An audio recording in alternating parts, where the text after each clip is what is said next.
ব্যক্তির দায় বাহিনী নেবে না, বেনজির ইস্যুতে আইজিপি।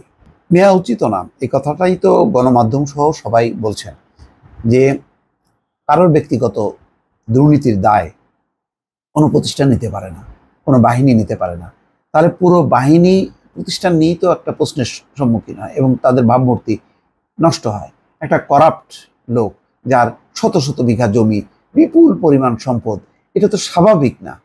এটা বোঝাই যায় যে এগুলি ক্ষমতার অপব্যবহার, দুর্নীতি। তো মানে এগুলি কি স্বাভাবিক হতে পারে?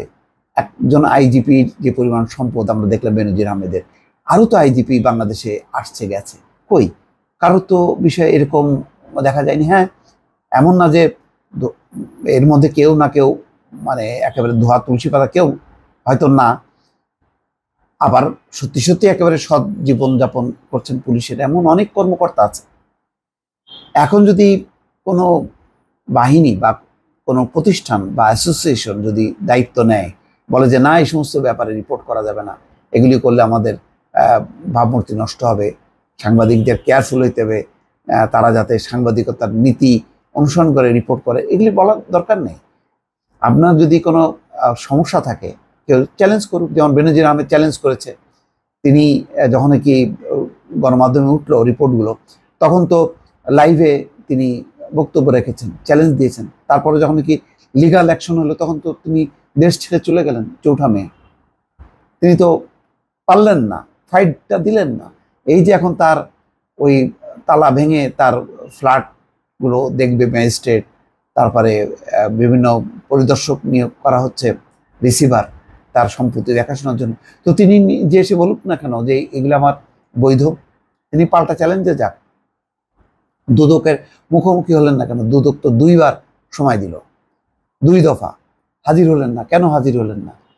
তিনি একটা আইনের মানুষ, এত বছর তিনি মানে পুলিশকে নেতৃত্ব দিলেন, র্যাবকে নেতৃত্ব দিলেন, আজকে তিনি অন্য 10 জনের মতন মানে পালিয়ে আছেন কেন? এতেই তো বোঝা যায় যে তার দুর্বলতা। তাকে তো কেউ আসলে গুলি করবে, জঙ্গি এমন তো না, ক্রসফায়ার হবে, শিকার হবে, বা সরকার পরিবর্তন হয়ে গেছে যে অন্য একটা সরকার তার উপরে মানে চালাবে, অন্যায় করবে বা প্রতিশোধ নেবে, তাও তো না। একই সরকারই তো আছে, এই সরকারের অধীনেই তো তিনি কাজ করে গেছেন। তো আজকে আইজিপি যে কথাটি বলেছেন যে কোনো ব্যক্তির অপকর্মের দায় পুলিশ বাহিনী নেবে না বলে জানিয়েছেন চৌধুরী আবদুল্লাহ আল মামুন। আমার কাছে এটা ভালো লেগেছে যে এইটা তিনি বলছেন যে স্পষ্ট করে বলতে চাই, বাংলাদেশ পুলিশ কখনো কোনো ব্যক্তির দায় বাহিনী হিসাবে নেবে না। যেভাবে তদন্ত প্রক্রিয়া চলছে সেভাবেই এটি নিষ্পত্তি করা হবে।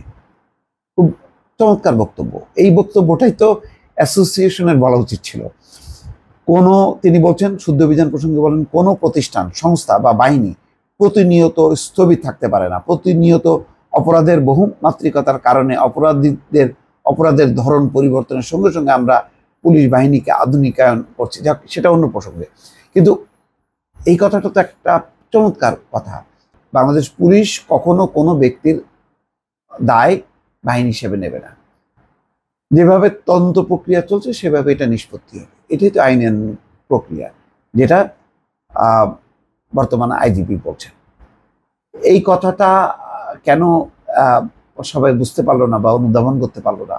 এখন মতিউরের যদি দায় ইন্ডিয়ার কাস্টমসের কর্মকর্তারা বলে যে আমরা মনে করি যে এটা আমাদের ভাবমূর্তি নষ্ট হচ্ছে, এর পিছনে অন্য কোনো ষড়যন্ত্র আছে, তাহলে তো কি হবে? তাহলে তো কোনোদিনও ওই ব্যক্তিকে চিহ্নিত করা যাবে না। আর ব্যক্তিকে যদি চিহ্নিত করে যদি আলাদা করা না যায়, তাহলে একটা বাহিনী যে সৎ, তারা যে সততার সাথে কাজ করে, সেটা তো প্রমাণিত হবে না। তো সুতরাং আইজিপির আমি মনে করি যে এই বক্তব্যটা অবশ্যই প্রশংসার দাবি দেখাবে। ভালো থাকবেন, আল্লাহ হাফেজ।